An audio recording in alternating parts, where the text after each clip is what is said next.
கள்ளக்குறிச்சியில் நடைபெற்ற சம்பவம் ஒரு மிகப்பெரிய பேரிடர். இந்த சம்பவத்தை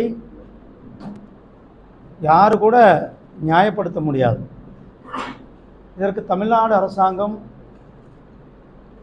தமிழக முதலமைச்சர், திமுக முதலமைச்சர்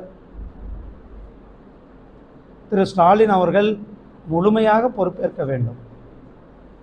அவர் உடனடியாக சென்று பாதிக்கப்பட்ட மக்களை சந்தித்து அவர்களுக்கு ஆறுதல் கூற வேண்டும். அதே போல் அந்த சம்பந்தப்பட்ட துறையினுடைய அமைச்சர் பதவி விலக வேண்டும் என்று எங்களுடைய பாரதிய ஜனதா கட்சியின் சார்பில் இன்றைக்கு தமிழ்நாடு முழுவதும் எல்லா இடங்களிலும் ஆர்ப்பாட்டங்கள் நடந்து கொண்டிருக்கிறது. இது தமிழக அரசாங்கத்தினுடைய ஒரு மிகப்பெரிய தோல்வியை காட்டுகிறது. போலீஸ் துறையை கையில் வைத்திருக்கின்ற திரு முதலமைச்சர் திரு ஸ்டாலின் அவர்களுடைய துறையிலேயே எவ்வளோ பெரிய ஒரு சம்பவம் நடந்திருக்கிறது. இதில் பாதிக்கப்பட்டவங்க எல்லாருமே அப்பாவி மக்கள். இது ஒரு கிட்டத்தட்ட இன்னொரு 6 மாதத்துக்கு முன்னாடி இதே போல்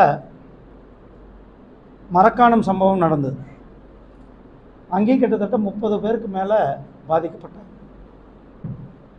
அதிலிருந்து கூட அவர்கள் இன்னும் ஒரு பாடத்தை கற்பிக்காமல், ஒரு பாடத்தை கற்றுக்கொள்ளாமல் தொடர்ந்து கள்ளச்சாராயம், அது அவங்க பேர் என்னென்னமோ சொல்கிறாங்க, அது எந்த விதமாக இருந்தாலும் கள்ளச்சாராயமாகட்டும், விஷச்சாராயமாகட்டும், அல்லது மெத்தனால் கலந்ததாகட்டும், இதில் அரசாங்கத்தினுடைய மெத்தனத்தால் நடந்தது தான். இது அரச பயங்கரவாதம், திமுக அரசாங்கத்தினுடைய பயங்கரவாதம் தான் சொல்ல முடியும். ஏன்னா சாதாரண விஷயம் இல்லை. நேற்று 3 நாளாக தொடர்ந்து மக்கள் உயிரிழந்து கொண்டிருக்கிறார்கள். இன்றைக்கு உயிரிழப்பு 55 என்று சொல்லி கொண்டிருக்கிறார்கள்.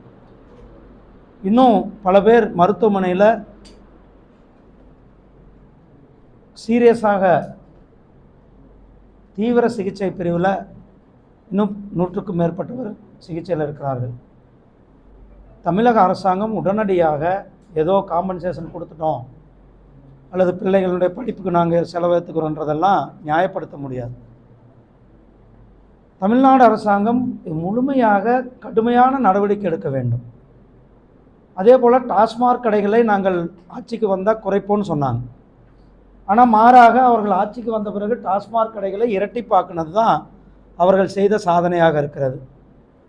இன்னைக்கு கிராமமும் எந்த கிராமத்துக்கு போனாலும் கூட டாஸ்மார்க் தான் நம்மளை வரவேற்கின்ற அவல நிலை தமிழகத்தில் இருந்து கொண்டு இருக்கிறது. இதையும் தாண்டி ஒருபடி கஞ்சா, ட்ரக்ஸ் என்று சொல்லக்கூடிய இந்த போதை வஸ்துக்கள் சின்ன சின்ன பசங்க ஸ்கூல்கள் பக்கத்தில் எல்லாம் விற்று கொண்டிருக்கிறார்கள். இதில் எல்லாம் காவல்துறை, தமிழ்நாடு அரசாங்கம் கடுமையான நடவடிக்கை எடுக்க வேண்டும்.